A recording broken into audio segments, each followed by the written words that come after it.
Media మిత్రులకి, అదేవిధంగా print media, electric media మిత్రులకి, అదేవిధంగా మా మండల నాయకులందరికీ ప్రత్యేకంగా ధన్యవాదాలు. ఈరోజు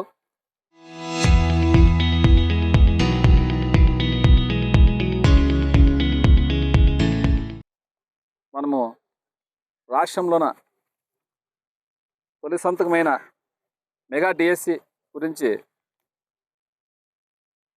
చాలా రోజుల నుంచి, ఎందుకంటే వాళ్ళు డిఎస్సి ఎగ్జామ్ రాసిన వాళ్ళు హైకోర్టుకు పోయినారు. అయినా కానీ మెగా డిఎస్సి దగా డిఎస్సి అయిపోయింది ఇది మన రాష్ట్రంలో. ఎందుకంటే ఏదన్నా ఎగ్జామ్ రాస్తే మెరిట్ ప్రకారము ఏదన్నా క్వాలిఫై అవుతారు. అలాంటిది మన రాష్ట్రంలో అది దానికి విరుద్ధంగా సాక్షాత్తు సీఎం చంద్రబాబు నాయుడు గారి కొడుకు కుమారుడు విద్యాశాఖ మంత్రి లోకేష్ గారే దానికి బాధ్యత వహిస్తూ, ఎందుకంటే చాలామంది బాధ్యతలు మా మెరిట్ వచ్చినా కానీ మాకి మెరిట్లోన తప్పించి మెరిట్ మాకిన తక్కువ వచ్చిన వాళ్ళకి ఉద్యోగాలు వచ్చిన అనే విధంగా హైకోర్టుకు వెళ్ళినారు. దాదాపుగా 200 మంది వెళ్ళినారు. అయినా కానీ వాళ్ళకి దాని మీద అసలు చలనం లేదు. ఎందుకంటే డైరెక్ట్గా విద్యాశాఖ మంత్రికే డబ్బులు ముట్టినాయనే విధంగా ఈరోజు ప్రతి నోట, ఎందుకంటే బయటపడితే వాళ్ళు ఏమైనా బయట చెప్తే కేసులు పెడతారనే విధంగా విద్యార్థులందరూ ఉన్నారు. దీని మీద అసలు ఇన్ని రోజుల నుంచి ఎక్కడ సోషల్ మీడియాలో వస్తుంది, ప్రింట్ మీడియా, ఎలక్ట్రిక్ మీడియాలో వస్తుంది. అయినా కానీ యాడే కానీ లోకేష్ గారు దాని మీద స్పందన లేదు. ఎందుకంటే దాని మీద మాకు పక్కా ప్రూఫ్ ఏమంటే, ముందు రోజు చాలామందికి ఫోన్ చేసి మీరు క్వాలిఫై అయినారు, విజయవాడకు రావాలని కాల్ లిస్ట్ వచ్చింది. అయినా మళ్ళీ ఆ రోజు దాన్ని పోస్ట్ పోన్ చేసినారు. ఎందుకంటే వాళ్ళకి అన్ని లెక్కలు పక్కలు సరిపోలేదు కాబట్టి ఆ రోజు అన్ని నిలబెట్టారు. నిలబెట్టి మళ్ళా 4-5 రోజులకు మళ్ళీ కాల్ లిస్ట్ కాళ్ళు వచ్చినాయి. ఆ రోజు కాల్ చేసిన వాళ్ళకి నెక్స్ట్ రాలేదు కాల్, వాళ్ళకి ఫోన్ రాలేదు. ఎందుకు మాకు రాలేదు, మొన్న క్వాలిఫై అయినాం ఈరోజు, ఎందుకంటే అది మీకు లేదు, మాకు తెలియదు అనే విధంగా విద్యాశాఖ మంత్రి కానీ ఎవరైనా దానికి స్పందన లేదు. వాళ్ళు మెరిట్లు వచ్చినామని కోర్టు పోయినారు, హైకోర్టు పోయి తెచ్చుకున్నా కానీ దానికి స్పందన లేదు. ఇంకా మీకు ప్రధానంగా మన ఆలూరులోనే మన వీరేష్ గారని వికలాంగుల తరఫున ఆయన మెరిట్ వచ్చింది, ఆయన పోయి ప్రెస్ మీట్ ఇచ్చినాడు, కలెక్టర్ దగ్గర పోయినారు, డిఏఓ దగ్గరికి పోయినారు, ఆయన కోర్టుకు వేసినారు. అయినా కానీ దాని గురించి పట్టించుకునే మానవం లేదు. మనకి స్వయాన ఈడే ఉన్నాడు. ఈయన వెనకాల క్వాలిఫై అయిన వాళ్ళు, ఈయన కింద తక్కువ మార్కు వచ్చిన వాళ్ళు 7 మందిని ఆయన ఇప్పుడు ఉద్యోగాలు చేస్తున్నారు. అలాంటిది ఈరోజు ఈ లోకేష్ గారు ఖచ్చితంగా దీనికి సమాధానం చెప్పాలనే విధంగా మేము కోరుతున్నాం. అదేవిధంగా ఖచ్చితంగా దీని చాలా అవినీతిమయంగా ఉందని కేంద్రానికి కోరుతున్నాము.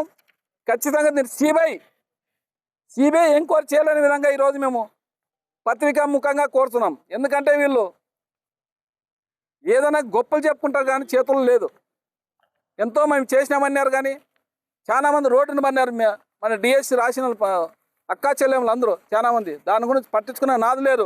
ఎవరు లొకేషన్ కలిసినారో వాళ్ళకే ఉద్యోగాలు వచ్చినాయి కానీ, ఎవరు డబ్బులు ఇచ్చినారో వాళ్ళకే ఉద్యోగాలు ఇచ్చినారు కానీ మిగతా వారికి అసలు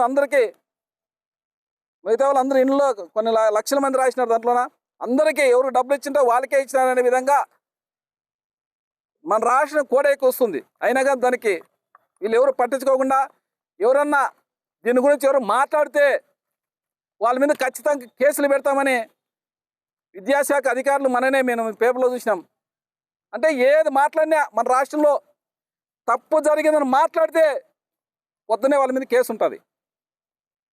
అసలు ఏది నిజాలు మాట్లాడకూడదు. ఎవరైనా పత్రికా విలేకరులు అయితేనేమి, మీడియా మిత్రులు అయితేనేమి, వాళ్ళకి ఎదబడి కేసులకు ఎదబడి చాలామంది మీడియా మిత్రులే కానీ నిజాలు చూపలేకపోతున్నారు. ఎందుకంటే ఇక్కడ మంది రాష్ట్రంలో పరిపాలన కాదు, ఇది రాక్షస పరిపాలన నడుస్తుంది. కాబట్టి ఎవరిని అనేది వాళ్ళని వీళ్ళు చూడద్దు. వాళ్ళే నిజాలు, కొంతమంది టీడీపీ వాళ్ళే నిజాలు మాట్లాడే కానీ వాళ్ళ మీద కానీ కేసులు పెడుతున్నారు ఈరోజు. ఇంత దుర్మార్గమైన పరిపాలన ఈ కూటమి ప్రభుత్వం డైవర్షన్ పాలిటిక్స్ చేస్తూ ఏదన్నా వస్తే తలకే, ఏదన్నా దీని మీద వస్తే తలకే పెద్దగా రాద్ధాంతమవుతుంది. డిఎస్సి గురించి వెనకనే మళ్ళా వైఎస్ఆర్ మీద, కేఎన్ఆర్ మీద దాని చిట్టు ఓపెన్ చేసి చిట్టోళ్ళు అసలు అది ముగిసిపోయింది. అది ఏది మన అందరూ జైలుకి పోయినారు, మధ్య దాని మీద A1లో పోయినారు, అన్నీ అయిపోయినాయి, మొత్తం అయిపోయింది. దాన్ని ముగిసిపోయిన అధ్యాయం మీద మళ్ళా లేవనెత్తున్నారు రెండోసారి. అంటే ఈ డిఎస్సి ఇప్పుడు రాష్ట్రంలో ఇదంతా సోషల్ మీడియా ఎక్కువ ఉంది కాబట్టి దీన్ని ఎక్కడ డైవర్స్ చేయాలనే విధంగా వీళ్ళు పరిపాలన చేస్తున్నారు. ఈరోజు నిన్న మొన్న ఆ కేఎన్ఆర్ని, ఆయనకి ఏం తెలుసా నీకు? ఆయన ఒక పిఏకి ఎవరు చేస్తారు?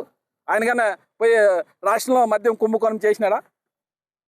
ఎందుకంటే ఎంత డైవర్షన్ పాలిటిక్స్ చేస్తున్నారంటే ఈరోజు చంద్రబాబు నాయుడు మన మహానాడు పెట్టినారు, మొత్తం ఏది లేదు. ఏదన్నా ఆశ పడినారు ప్రజలు. ఏమన్నా మాకు సంక్షేమ పథకాలు చెప్పినవి ఏమన్నా రాలేవు మాకి, ఎందుకంటే పింఛన్లు అయితేనేమి ఏమైనా రాలేమో ఏమని చెప్తారన్న ఆశ చూసినారు.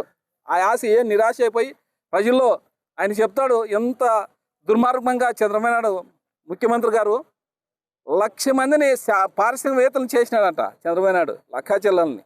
ఎక్కడన్నా చూసినారా? మన తాలూకులో ఎవరన్నా 1,00,000 మందిలో ఒకరన్నా మన తాలూకులో ఉన్నారా? మన ఆలూరు కాన్స్టిట్యూన్సీ నుంచి ఒకరన్నా పారిశ్రామికవేత్త అయినారా? చేసినాడు ఆయన చంద్రబాబు నాయుడు గారు. ఎంత అబద్ధాలు మాట్లాడతారంటే, ఎందుకంటే వాళ్ళ మీడియా ఉంది, వాళ్ళు పచ్చ మీడియా ఉంది.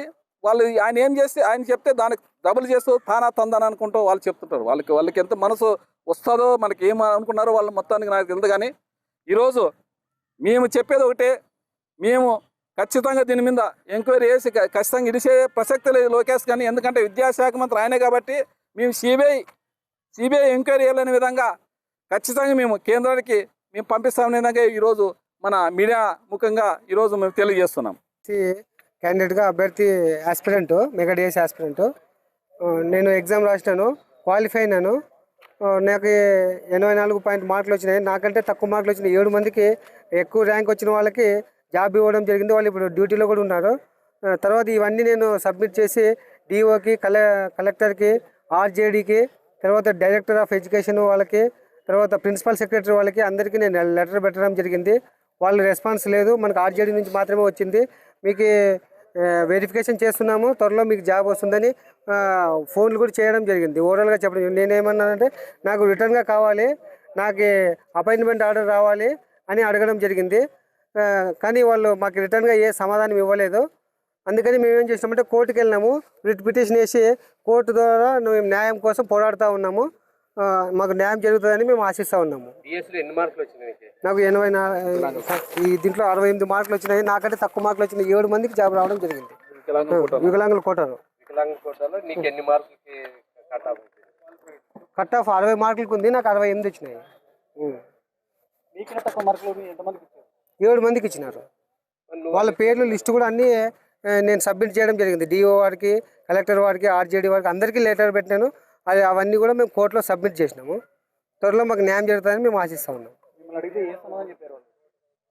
ఇది పరిశీలిస్తున్నాము, మీకు త్వరలో న్యాయం జరుగుతుందని చెప్తున్నారు. ఓవరాల్గా మాత్రమే, రిటర్న్గా మాకు ఎటువంటి సమాధానం ఇవ్వలేదు. జటప్ప గారి వీరేష్, నేను మెగా డిఎస్సి ఆస్పిరెంట్.